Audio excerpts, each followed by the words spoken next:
Hello, hello, hello, and welcome to another episode of Wife for Life with none other than your favorite marriage specialist, Michelle McElroy.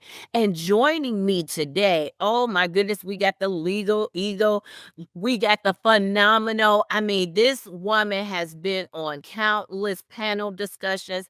She is a part of a power team, a power couple. I love her and her husband. And man, do they have a story to tell and a future that is bright. Y'all help me welcome Crystal Sims Banks. Yay! I had to put that hyphenated in there in respect to what she is trying to do, y'all. Welcome, Crystal. Welcome. Hi, how are you?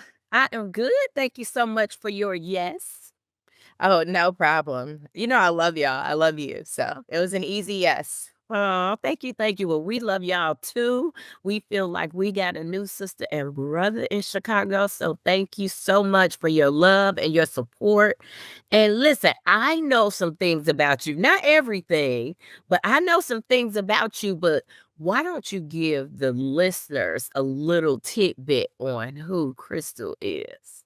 Well, professionally, I'm a licensed attorney here in the state of Illinois, pending the state of Wisconsin. So I'm really looking forward to returning back home to practice law from a remote standpoint and for the cases that we take. I'm a mom of one. My husband and I have a 4-year-old little boy. Henderson is his name. So he's basically a Henderson Jr. And I am married to Henderson Banks. Our law firm is Henderson Banks Law. We specialize in personal injury and employment law. Outside of that, I've done pageantry back in my time, in my day. Yeah. I am a native of Wisconsin. I've lived in Texas. I like to say that Texas made me a woman, speaking out there post law or post undergrad. Yeah. Uh, I'm now a resident of Illinois. I've been here since 2015, so 10 years. Ooh. And, I love it. I've grown to love this state and this city specifically. Hmm. Nice. Chicago is an awesome city. And real quick, before I forget, how long have you guys been married? We've only been married for a little bit over a year. Mhm. We started dating in 2017, the end of 2016. Uh-huh. Got engaged during the pandemic, like or a little bit before during the pandemic.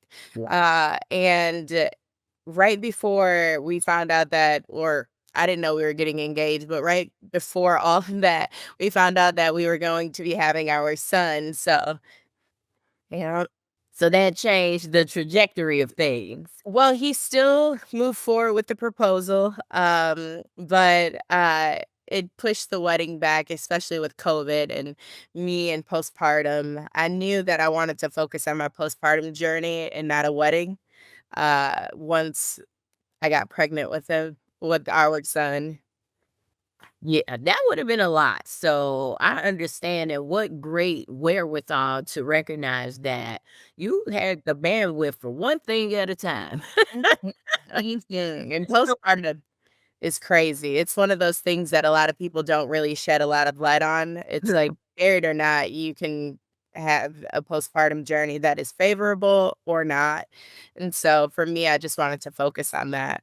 Yeah. Tell us a little bit, what was your postpartum journey like? So I learned very early that it's not about if you have a partner or a lot of support. Like that does play a significant role. Mhm. But I experienced severe postpartum depression. So for me, although I had my mother, I had Henderson, I just didn't feel like myself. I didn't know why. So I took that journey of getting the support and the help that I actually needed outside of the support and the family that I had surrounding me. It was difficult. I experienced severe postpartum probably for the first 10, 11 months after having my son. And I leaned on other moms who were experiencing it or had gone through it to basically feel like, okay, this isn't abnormal.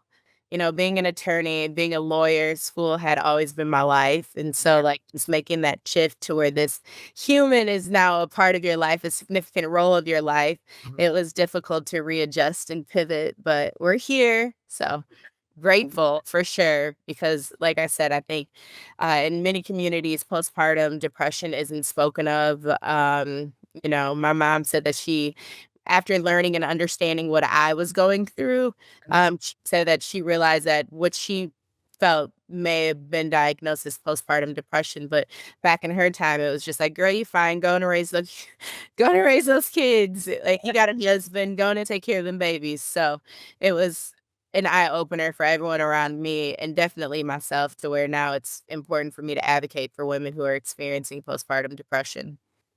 Yeah, that's huge. That's a thing. And I had postpartum depression circumstantially. Like, I was not expecting to be pregnant again, and it was just like, kind of took my breath away. I never did get diagnosed. I had to just keep it moving, and I say I had to just because in that season of life it was so much going on I felt like I had to be the person to keep it together. But it is such a real thing, and some people, if I am correct, and maybe you would know more about this than me, but it's some people actually need medication for it, right?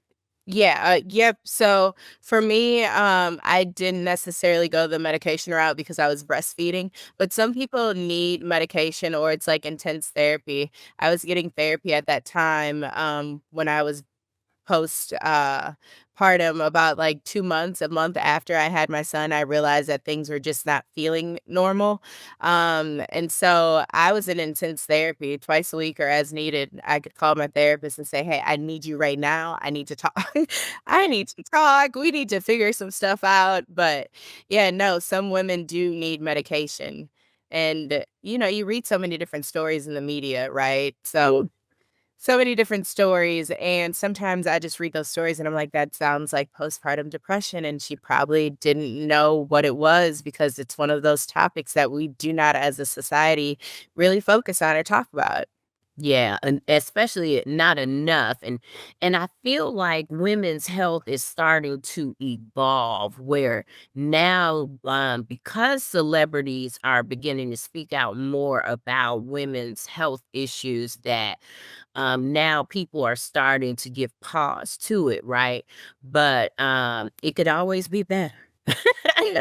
When you have I mean, at the legal, I think, the legal level, right? Like when you have a group of men making a lot of decisions on women, um, and what's required with having a child, post having a child, it's alarming. But I'm happy that the attention of it all it's becoming more normalized to speak about, even if it's just speaking about it and seeing it and hearing it, and hoping for future change when it comes to laws. Yeah, that's I agree with you with that as far as that's diversity at its finest. I can understand as a medical professional, and being a male, you may feel like you have great knowledge around certain areas, but if you're not actually a female, then you should probably bring one into that decision making space so they can speak facts and experiences to what we are talking about. And I feel that translates from the boardroom, to the medical field, the legal field, like any education, any field that involves women. There's a reason why people are experts in certain fields. There's a reason why people are the best at what they do. Mm. They can't just continue to cross sectors, right? And say what I'm saying is the end all be all. That's no, it's a no. Yeah, yeah, agreed. All right, gravel. What is it? Gavel. Gavel. Gavel. Bleh. Awesome. I love it. So I would like to start off getting the tea. on the love story of the wife and her husband that comes on the podcast. So, tell us a little background about how Henderson and Crystal sitting in the tree, KISSING. Tell us the background story about you two. Well, I had just moved to Chicago for law school in 2015, and I actually met Henderson in passing. I had a group of friends who I was in law school with, and they took me to a popular spot here. They were trying to show me all the popular spots. And one of the individuals who I was with was his fraternity brother, who I was in law school with. And so it was a group of us, and he was passing by and he stopped. Spoke with his fraternity brother and we briefly interacted. He likes to say that I gave my entire resume within that few minutes, and if you know me, I do like to talk, but I know I didn't do that. Shortly thereafter, about a year later, he slid into the DMs on Facebook, and he had asked me if he had met me, and my brain was like, "Oh, just another person I met at a legal event who's trying to, like, talk." Because you know how you click on the profile, it said that he was an attorney. Mhm. I'm just like, "Yeah, no, I met you probably at a legal event," and he reminded me where we met, and it clicked, and he offered to take me out. We went on a date well, rewind. I was studying for finals at that time when he slid in the DMs, and he had stated that he could help me, like, with evidence, and if anyone's in law school listening to this, you know evidence is rule-based, so I'm like, "Okay, he can help me with evidence." And so he offered to take me out on a date. He didn't help me with evidence, but every since that date, we were like locked in with one another and consistent. He was very consistent and persistent with Mm. pursuing me. So I didn't really have a choice but to respond, but I enjoyed responding. Yeah. So, I um, like that combination, consistent persistence. mhm, Consistent persistence. mhm. That's a term for you, because nothing beats consistency in any area or walk of life. But when it comes to being in a committed relationship, being, consistent is important. But I also like when it comes to a love story, the persistence of a guy. If he's like really interested, show me. Show me with your persistence. And I think Ray likes telling our story because I think Oh yeah, I love y'all story. he likes to show me persistence. Yeah. Yeah, so yeah, that is hilarious. But yeah, so you were here and then you went to Texas while you guys were dating? No, I had just moved from Texas in 2015 to Chicago. So I know when I started law school here, I didn't think I'd be staying in Chicago. I thought I was just here for 3 years and I would go back to Texas and take the Texas bar, right? I didn't think I would be staying here. I remember you start to pick out which bar prep program and state that you want it for. And at the time, my law school would have us submit that probably like the end of your 2L year. So it can be in the queue for your 3L year and everything's ordered and all of that stuff. And I remember asking, like, I don't know if I'm going to do Illinois or Texas.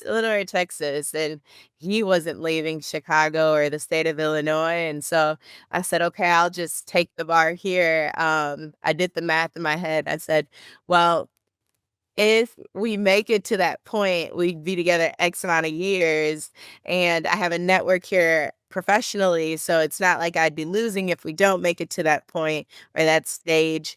So I decided to take the Illinois bar and passed it, and we've been here ever since. And I've been here, so it's been 10 years total since I've been here. Yeah, I love how your brain works. You're like assessing the situation, strategizing. Well, if I do this, this could be the outcome. But if that's not the outcome, it could be this, which is still favorable. I'm like, yeah, that's literally what I was thinking, right?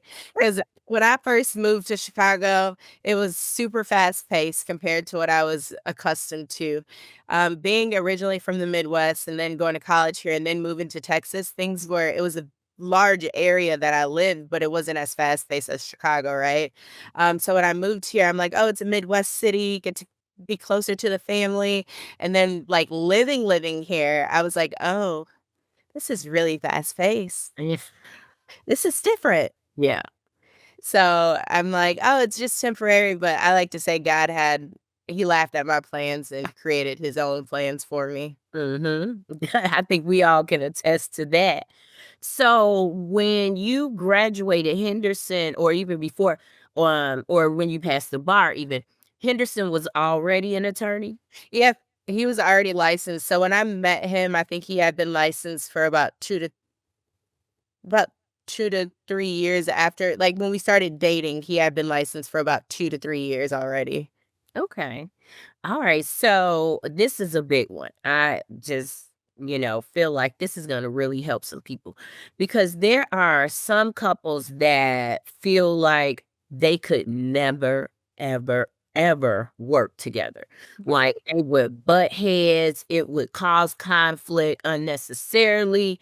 They couldn't stand to be with each other all day, every day like that. They were like the thought process around professional and personal commingling, or they just feel like their personalities may clash. Somebody may not respect somebody else's intellect or authority. Like all types of issues come up with couples when it comes to the conversation of working together. Tell me, how did this come about that you guys did he already have his firm and you just joined in, or how did this come about you guys working together? So first, I want to say I think it's the best decision that we've made with working together and building the practice. So when I first met Henderson, he was working for major companies in house as an attorney. However, he was still taking cases that he actually could on the side of working his big attorney job, right? But after getting my experience and us just, planning for the future through conversations, I'd always say, like, I really want to build a practice. This is what I want the practice to be structured. This is how I want it to look. So post law school, I told them I'm not getting a job.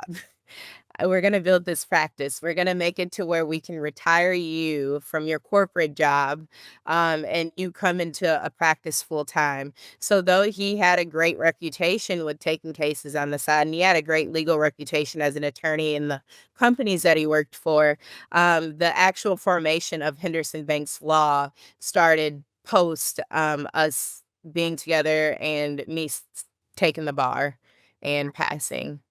Got you. So initially, excuse me, initially, was it he was part-time and you were full-time in the Yeah. firm? Oh, Yes, I like to say that a lot of my friends, when we speak about building practices and when I'm giving advice, I like to say that I had a very comfortable situation with building a practice. It wasn't like many of my friends or my peers where they were the only attorney. They didn't have a partner to help them build. For me, I was able and I had the privilege of just focusing on building a business, building the website, because I didn't have to worry about paying bills. I didn't have to worry about investing in the business. He had done that up front and gave me that freedom to network and to not necessarily focus on the logistics of everything because that was his specialty, right? mhm. So when we were building the practice and as cases were coming, because he was with those other companies as a attorney and traveling a lot for work, I was more so full time and he was part time running things from behind the scenes, helping operate the business and advise me because at that time, my experience was new. I remember when I first got licensed, he had been working on a case behind the scenes, showing up to court intermittently. And that first day I got licensed, I thought I was going to go to court with him and like shadow. And he's like, no, you can go to court by yourself. I have work to do. So, Right into the fire. he threw me right into the fire. So, although while probably like we retired him about a year after our practice started, to where he can just transition and be full time with the practice, versus part time and full time operating. I like to say just recently is when I became operating, behind the scenes with the business structure. That was more so Henderson. I was more so focused on just practicing law, until recently. So I had that luxury. So, how long has Henderson Banks Law been in existence? It's going on 9 years. Oh my goodness, that's a long time. Now, when I hear you say it took a year for it to be able to retire him from having to do this full-time job to now being able to run or partner in the firm, that is a quick turnaround for a business to be prepared to do that. What do you think attributed to your success? I honestly, I don't like to give him his credit that much when we talking. I'm not gonna lie, but I honestly think That's not the I know it's us, right? Don't let him hear this. Don't let him see it. But honestly, I think the way Henderson's brain works, it's more of like structured, more structured in the business sense. And I've learned a lot from him with business to where my brain operates like that now. I've always been one to think about the future, but when we're thinking like numbers, I've always been a girl who said, I'm going to lean on faith and God's going to make it work. And Henderson's like, well, yeah, but we need a plan. Like, God told you to lean on faith, but what's the plan? So going into it, he knew that he wanted all personal debt paid, and he also wanted us to be able to secure and buy a property, our home, and he also wanted to have in the bank what his salary was for the big company he was an attorney for. So that was like a check mark. So we made a lot of sacrifices within that period to be able to do that. And by the grace of God, we were able to do it within that time span. But I do attribute it to him creating like a plan, and I like checklists. So it was like he created the plan and we just treated it as a checklist. I absolutely love that. I respect that beyond measure. And I think that's a great testament, but also a telltale story for us business owners that have faith. As a Christian, you love God, you want to walk by faith.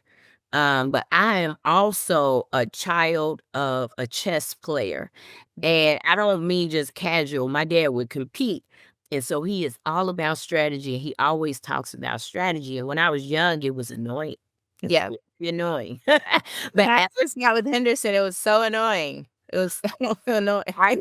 because it feels like bondage or red tape, but like you said, it just provides structure. It helps you stay focused and disciplined on what your actual goal is versus being distracted by the things you may want right now. It helps you make those sacrifices because long term this is gonna work out in this way.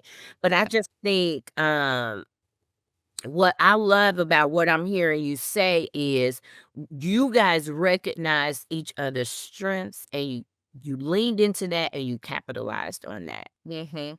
And that in itself breeds success, I would say. I think when couples have a difficult time is when they clash because they don't either recognize or respect what each other brings to the table.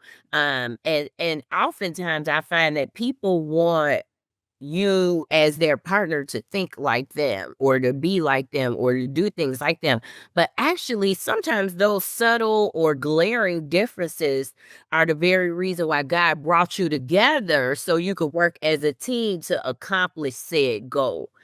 So so I admire that about you guys that you figured that out. You figured that out young, you figured that out fast, and you had great success out the gate because a year is phenomenal to create success for a business at that level. So Yeah. that's great. And Now so Go ahead. What were you gonna say? I asked, like my working style is completely different from Henderson's though. So that's where the clashing truly came into play. I was down with the plan. I was like, okay, we got this checklist, we're gonna make it happen. I have the freedom to build.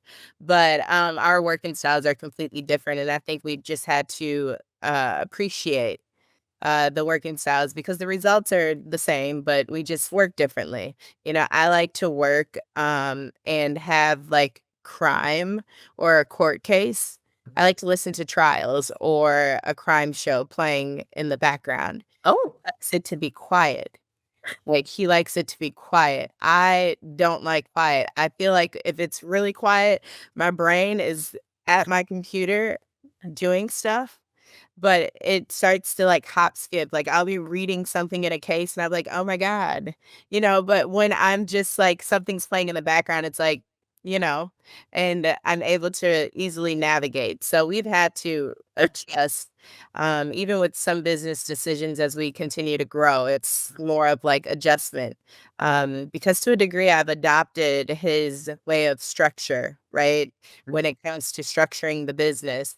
But now it's like he has another person who thinks similar to him, but still has their own twist to it. And I think sometimes that catches him off guard, but we're navigating, right? yeah. Yeah, he just has to have some level of flexibility. It doesn't have to be a total, abandonment of, the way he's, found success in doing things, but, we have to work together. There's gotta be some flexibility on both parts. It does. But I cannot tell you how hilarious it is to hear that you like to hear crime stuff in the background. Yeah. I love crime shows. I love crime shows and I love listening to trials, like trials that are actually going on. Yeah. I like it a lot. That is so funny. And I guess the reason why I'm saying it's funny is because I wouldn't have pegged you to say that. Like, your personality and spirit is not I could binge watch crime shows. Henderson does not like them because he says there's a lot of talking, but I love them. I love hearing the details of a case. I love hearing like, well, what did the police do, or what did what did the attorneys do? Oh, the defense attorney. I love it. So you like seeing yourself to a certain degree in film. Yeah, a little bit, but I've always had like this deep love for crime shows from when I was I am. well, when I was growing up, I loved Law& and Order SVU, which isn't like a true depiction of the court now that I'm practicing law. I also love HD, I think it's HD TV, where they just play different crime docs of crimes that have taken place in the past, whether it's Actual crime. yeah, yep. Cold case, actual crimes that are recent that have gone to trial, investigations. Yeah. ID investigations is another good one. I love this. This is so awesome. We're getting some inside scoop here, y'all. And right, of what I love to watch in my spare time. And what about those court TV shows where like Judge Judy or stuff like that? Do you like those? I don't watch those. I do not watch those because I would then just prefer to watch a live trial that's going on. Mhm. Because you like being a litigating attorney, and when I say litigation, you're in the courtroom, you're going to trial, you're doing arbitrations and stuff. I'm a learner and a student always, right? So I just like to see like what motions did they file? Like, could I use that in a case in the future? It's just like a learning opportunity with reference to the trials that I'm able to watch. Okay. Everything. With that. So when I think about two attorneys being married to each other, Mm. and then I combine that with my thoughts of conflict, I can't help but ask. I'm very curious. So if you guys have conflict, what is that like? Because both of you guys know how to defend your position. So what does that look like? I mean, I'm gonna be transparent. We've been in therapy, right? And we've always done therapy even since we were dating. And something that we were called out by our therapist is that we need to stop treating our conflict as if we're in a courtroom. So that has been a learning curve for the both of us. Um, you know, arguing with an attorney on a personal level, they're going to think about every word, right? So you may say a definitive term that is like, oh, you know, and that could just set a trigger, right? So Mhm. we have learned and we work towards just being extremely mindful and understanding like, hey, this is personal. Sometimes we have to explicitly say, like, this is business and this is personal. Sure. And it's like you got to leave that lawyering at the door because at the end of the day, we've also been called out by our therapist, the both of us. It's not about being right. You're not here to win a case. You're here to literally try to resolve with your partner, and it's not about winning.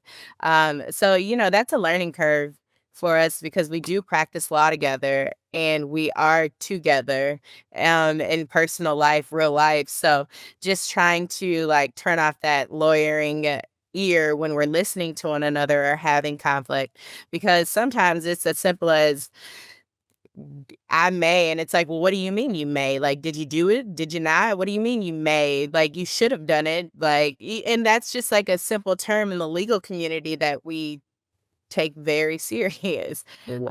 Because at that point, you treated it as an option. So these are things that we're still navigating and learning, and we've not perfected, but we're getting there. I like to say we're a work in progress.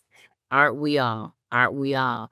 I want to pull on this a little bit. I'm glad you brought this up because now that you say that, I think we all, when it comes to conflict, bring a little legal ease to the situation because definitive words are difficult.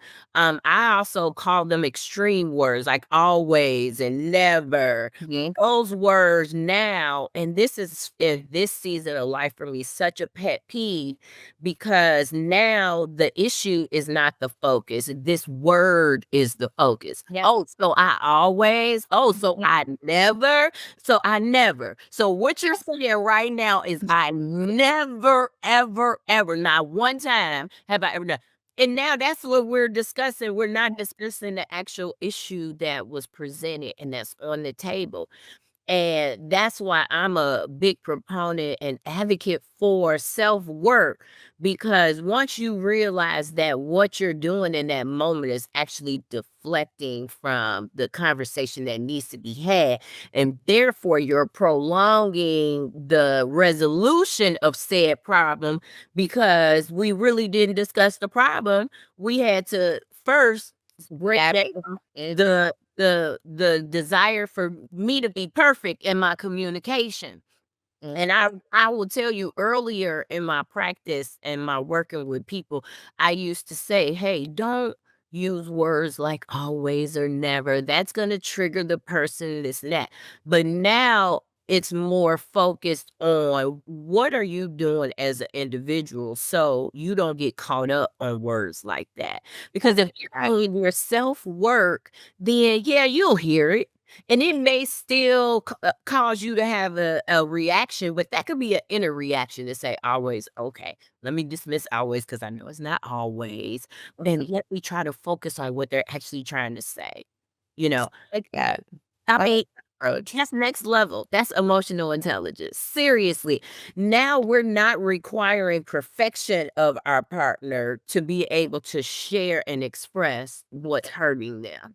Yeah. Because if they have to express it perfectly, that kind of tells me you really don't want to resolve it. Mhm. You're more interested in being right about how they communicate it than helping resolve the issue. And that's not what this should be about. And I love that. Yeah. I'm gonna try to apply that. I'm gonna try. Yeah, but I mean, seriously, we all that's all we can do is give a wholehearted try and then try again and then try again and again and again. I have conceded that I will forever be a work in progress and I will be forever trying new things. Mhm. I love that. Yeah. So, yeah, it can be done. So, I want to kind of go to a deeper place here And you kind of hit on something out the gate with postpartum depression. I'm just wondering if, in this time that you guys have been together, what would you say outside of having your son is has been one of the most challenging issues that you have had to overcome as a wife? I would definitely say communication. Uh, and that's, I mean, it seems so simple. It's like you've been together for a long time. But in full transparency, to a degree, the way we've communicated wasn't always the best.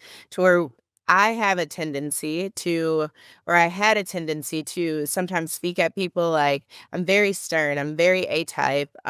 So for me, if this makes sense, it makes sense. And so sometimes it should make sense to all because I've taken the time, I've like broken down things, and like my husband gets that's what he gets, right?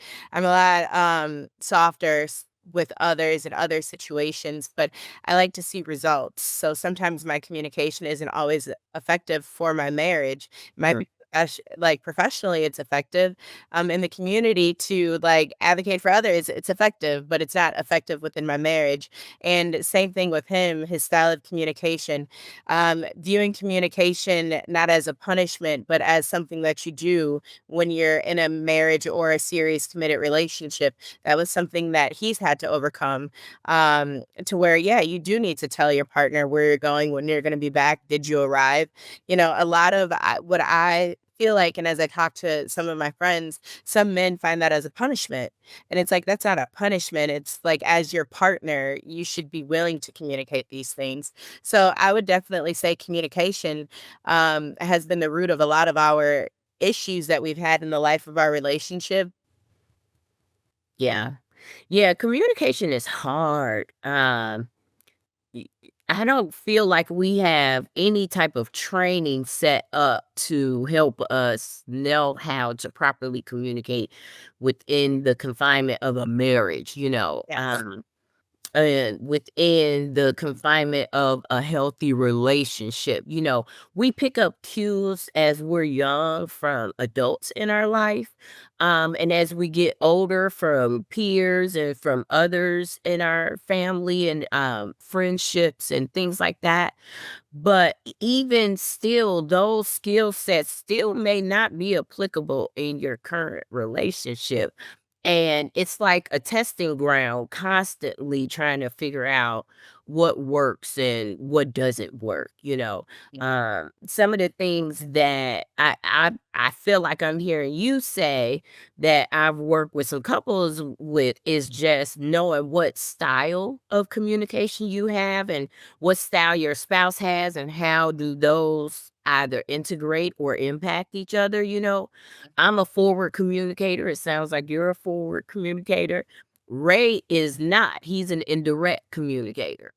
And so what that looks like is, for me, if there's an issue, I'm going to go straight to the issue. But when I do that, because he's an indirect communicator, he feels like, because I said this one thing that I like for him to improve on, he feels like I just told him he is the worst husband in That is Henderson. your world. Big thing. That is Henderson. Oh my god. Yes, yes. And that's not, what I'm saying at all. So what I found is, what helps is if I say, because he's a words of affirmation guy, that if I affirm him first, now it's got to be genuine, it's got to be authentic, but some level of affirmation to kind of soften the blow, I'll say, then that helps. Whereas with me, if he handles me that way with this affirmation first, I'm like, right, just get to the point, or I'm gonna lose focus. And then you're gonna feel like I'm not listening to what you're trying to say, like, because I'm a direct communicator. Now that doesn't mean I want you to say it harshly, but if you I always tease him, say he likes to go around the mulberry bush before he gets to the actual, center. And I'm but if you do that, I'm already starting to create these assumptions in my mind, like, okay, where is this going? Okay, what is he about to say? Okay. And that's building this anxiety that is not his problem. Let me be clear. It's not his problem because I'm talking next level emotional intelligence. So I had to learn to not let my mind and my anxiety run amok. I just sit there. If I have to sit on my hands or if I have to just say in my mind, stay focused, stay focused. I do that. But at the same time, that's me giving him permission to communicate in the way that he communicates. And then vice versa, I'm hoping he gives me permission to do the same. But initially, we had to fix the way we communicated with each other, or at least make great attempts to do it so we could actually hear each other. Girl. Yeah, no, I agree. I think in life, you're taught how to communicate in a professional setting. You're taught how to communicate with friends. You're taught how to communicate with your parents, your loved ones.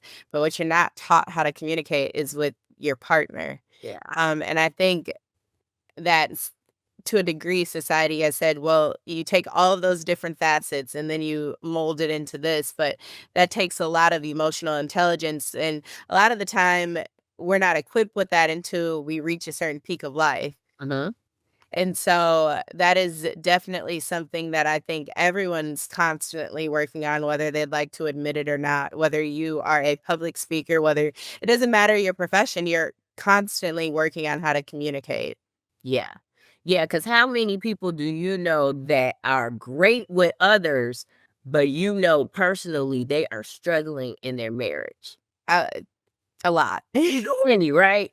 So communication is definitely an ongoing thing, and that's just one style, direct versus indirect. There are so many styles that we have to work on. So, yeah, first of all, I say kudos always when I feel like a woman recognizes an area that they need to grow in. And I say kudos to that because that's the first step. Like to me, recognizing and acknowledging the fact that, ooh, I could have did that better. Mm. And then making the choice to do that better is development and the beginning of transformation in your Oh, yeah. relationship. So kudos to you on that. I have great confidence that you will continue to nail it as you go on. So let me ask you, when you were on the panel, Hmm. I felt like you said something very interesting about some very interesting advice that you would give a woman who desires to be married, is looking to be married, is um uh in a relationship, a serious relationship with someone, about committing to marriage and at what age or season of life they should. Do you remember that? I do, because it's something that, hindsight, I wish that I would have done. I've always had the desire of being married. I've always had the desire of having children, a child, whatever God saw fit for me. But I also do know that I had a desire to be a strong professional woman. I had a desire to navigate and learn who Crystal was.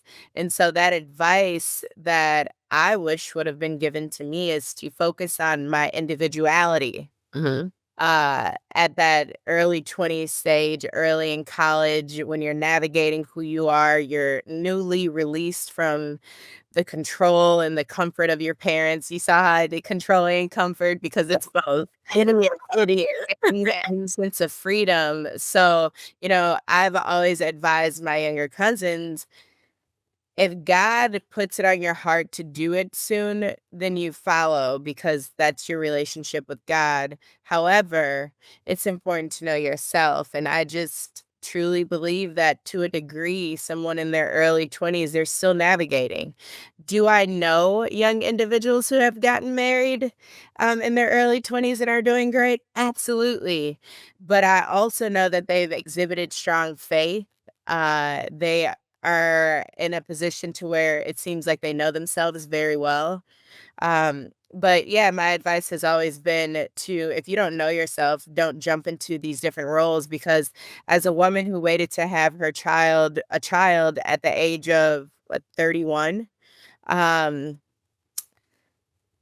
I realized that I didn't really know myself. I knew myself as Crystal, the attorney, Crystal, the student, Crystal, the boss, so to speak.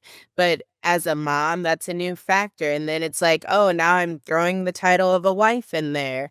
Oh, now you have a family. It's just not you. I just was talking to one of my good friends, and she's newly single, and she's like, her and her ex, they have a daughter, and she says to me, "I've never lived by myself," because she's always been in her relationship. Yeah. And I'm like, "Ooh, I enjoyed living by myself. I enjoyed that season of life." So I guess my advice is not to rush through seasons of life Mm. to get to that conclusion of what you desire for yourself, to allow God to move you through those seasons of lives. Yeah. Yeah, I thought that was a very powerful statement, especially for the women who already kind of know this is your career path. This is what you want to do with your life, it's a little more difficult when you're not sure of that. It's a lot easier to fall into relationship and marriage and all that because you haven't figured out those things. And even in those situations though, I'm really connecting with what you're saying is don't lose yourself. Don't lose sight of yourself. Don't stop giving yourself the love, the attention, the grace, support, the energy that is necessary to maintain some level of independence, and not independence as separate, but independence as an individual that God has purpose for. I'm a firm believer in individual purpose, but I'm also a firm believer in marital purpose. But I think it's hard to have a strong marital purpose if you don't first understand who you are as an individual. Oh, yeah. I think And it exists in any relationship. You need to understand who you are as an individual. Otherwise, you lose sight of your purpose, and that's in everything that you do, right? So if you're just constantly just assimilating to what's going on around you, then you're losing sight of your personal purpose. And I'm a firm believer that in the long run, you will not be happy. yeah. You won't feel that sense of joy. Your accomplishments will just be fleeting. They pass you by. And irregardless of what the world says about you with being so accomplished, it's fleeting to you because you just assimilated and you're starting to question whether or not that was your true purpose. Mm, yeah. And you can have purpose in all those roles, but have individual purpose too. I'm very much in tune with my bandwidth. So I may not have been able to do four things at once, maybe just two, or maybe just one at certain seasons of my life. But I was also very cognizant of the fact that that strategy mind came into play, that at some point, yes, I may be very focused on being a mother right now, but in a few years, my kids are going to be older and they'll be more focused on their friends and their life and what they want to do with it. And then I'll be feeling empty. Mhm. So I need to start thinking about what God has for me in that next season of life. So even if you don't feel like you have the bandwidth to do it all at the same time, that doesn't mean you still forget and neglect. You can prepare for the next season while you're in the current season. Exactly. Yeah, and I also love having a great network of friends. I think you said on the, call before we hopped on the recording about how, you've been really busy but you've got these groups of friends, I think at that point, we were just talking about your married group of friends that have been trying to connect and do that, like That is so phenomenal to transfer. Yes. I Yes. think it's so important to be around like-minded, couples. You learn so much, and then, through those casual conversations, you realize that a lot of us are going through the same thing, so we're able to, receive and give advice and navigate different situations, whether it's a good issue or a bad issue. Not every issue is bad, right? So just learning how to navigate and fellowship. I think fellowshipping with those who are similarly situated it's extremely important. Yes. And I am an extrovert, so I love learning vicariously through other people's lives. Like, Mhm. I get energized when you say something great is happening in your life. I'm like, all right, God is in the neighborhood. Let's go. That's how I feel. I'm like, hype me up, you know? So like I'm the exact same way. Yeah. I love to see like our friends and even individuals who I don't know shine. Right. I'm the girl who's on social media. And as of lately, I've been scrolling, seeing all the parents drop their kids off to college. And I'm like sitting at my phone crying because I'm like, that's great. Another young student in college, or another young student did this, or oh, he finished trade. You would think that I know these kids and I don't know them from Adam. But I'm like, yes, go be great in the world. So yeah, no, I'm the exact same way. I like to hype people up. That's so cool. I love it. Women supporting women. That's what they're all about right here. So tell me, when you think about your relationship and all the hats that you wear, your wife, your mother, your business owner, and I'm sure a plethora of other things, some of which we won't discuss at this time, but you got so much going on in your life. Mhm. How, and I ask this all the time in my interviews because this is the premise of my business, AIM, activating intentional marriages. I want to know, how are you being intentional about loving Henderson the way he desires to be loved?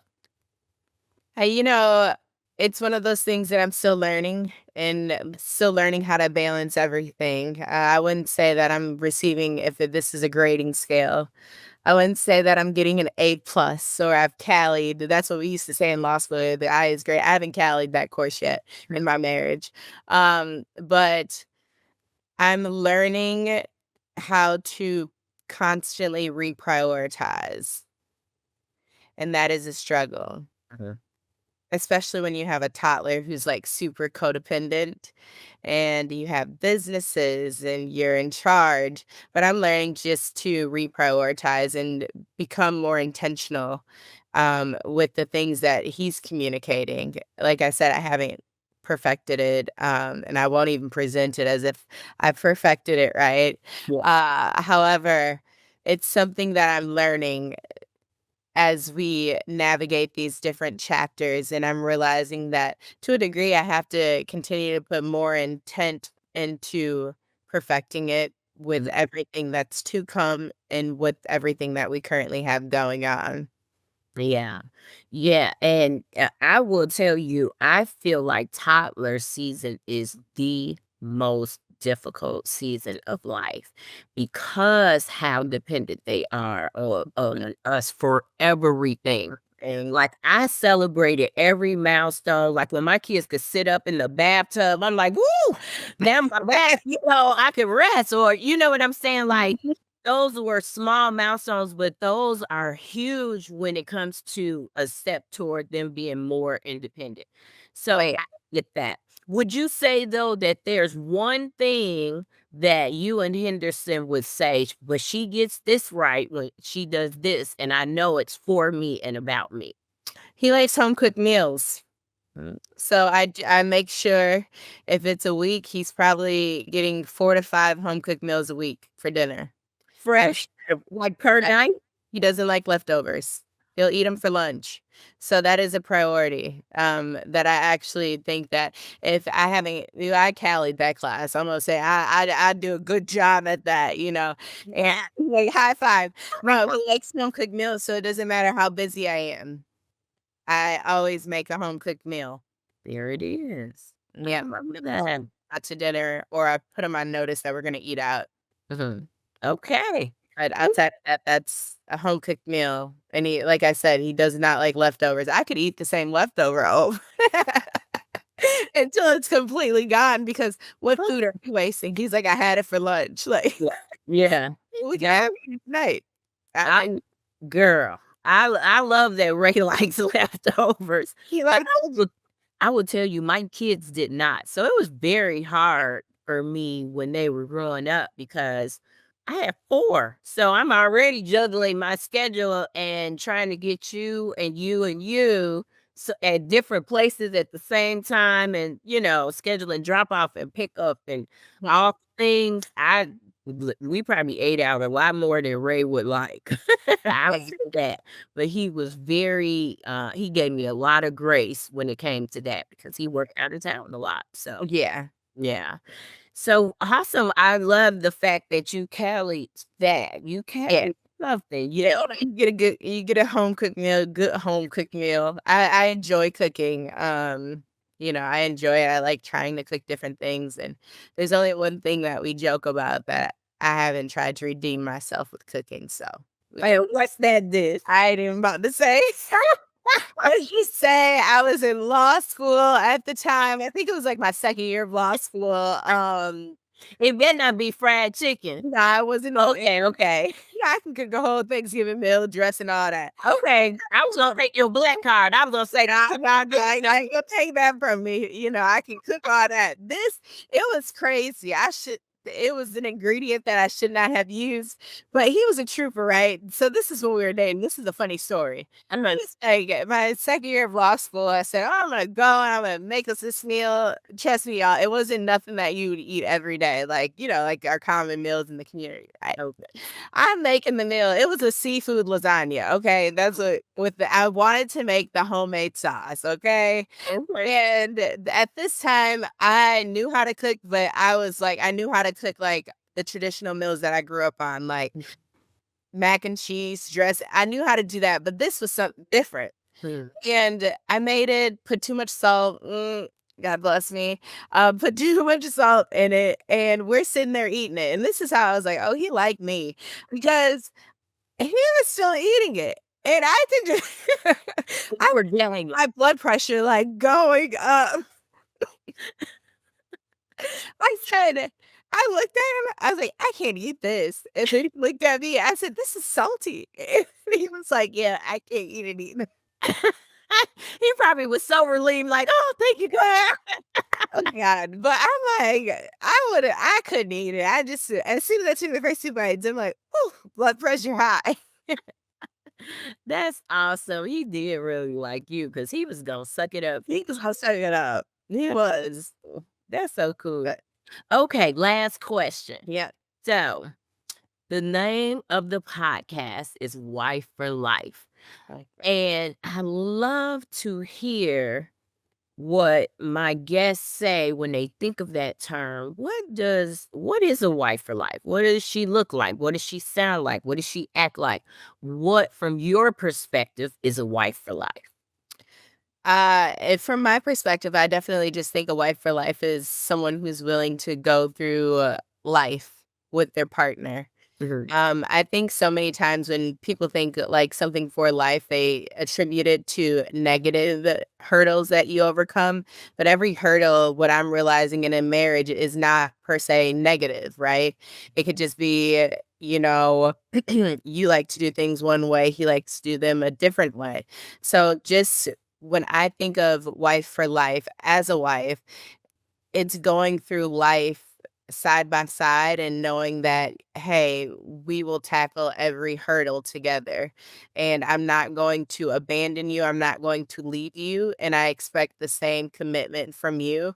But that's what I think of. I think growing up, seeing so many different types of marriages within my family and the longevity of those marriages, I can definitely say that, they've always just held the hand of their partner through every single hurdle. despite the different circumstances that may arise. Like I said, it's attributed to being negative. Social media right now is, I was just talking to my younger cousin who just got married and another one who will be getting married. And social media has made so many things so negative, like that perspective of marriage. It's something that is negative. And like I explained to them, your marriage is your marriage. How you want it to look is how it looks. What you go through is within your marriage. And when I say within your marriage, means you can seek advice from others, but at the end of the day, you don't make a decision on your marriage based on the advice that you receive. You meditate and you figure out what's right for your marriage. Yeah. Because in my opinion, that's what creates a situation for life. What may be good for another marriage might not be good for my marriage. A couple may be dropping their child off to school for the first time. A couple may be, experiencing a new profession together because the partner made a shift. Those are all different hurdles that need to be overcome. And they're not negative, right? It's just a change of scenery, a change of life. And so when I think of for life, I think of riding out with Henderson until the end of time, until God calls one of us home. So I love that, right now until the end of time. Man, my granny is 102. So I would like to say that, I believe the good Lord is going to keep me here that long. We have longevity in the women in my family. My dad laughs when I say this. The women in my family live a long, long time. So the Lord calls Henderson home. No. y'all gonna have another 70 years together. That's what I'm talking about. Right. That's the prayer, right? That's the prayer. Man, what a blessing to even say, oh, we've been married for 50 years. Like, man, I love hearing that. me too. I love seeing it, especially when they're still like willing to show PDA and stuff like that. I'm like, y'all better go. That is my aunt and uncle. I think you met her at that event. She is her man, her man, her man. How far are they? My uncle, he's so like calm, and my aunt is like just like, yes, my man, my man. And I love it because that's one of the marriages that I seek advice from, right? And I'm like, oh, I love the way that they've been together for as long as I've been alive. Wow. So it's That's just amazing. beautiful to see. Mhm. I got to get her on the podcast. Oh, her man, her man, her man. I love it though. I do love it. I think all the young women in our family, we love it. We joke with her all the time, but we all are inspired by it. That's wonderful. And you have been wonderful on this podcast. Yeah. I am so appreciative for you joining me. Thank you again. And listen, guys, I hope you guys enjoyed it as much as I did. In fact, I know you got some nuggets, some gems from this. And if you got some, I'm pretty sure you know someone who could benefit from listening to this. So please like, share, comment, follow, subscribe, do all the things, but get the word out because this is for wives and it's by wives. So this is our opportunity to come together and support one another on this journey called marriage. All right. So thank you so much for listening to this one. Thank you so much, Crystal, for being a part. And listen, guys, go forth and have a wonderful marriage together. Until the next episode, happy loving. Bye. Bye. I'm unstoppable.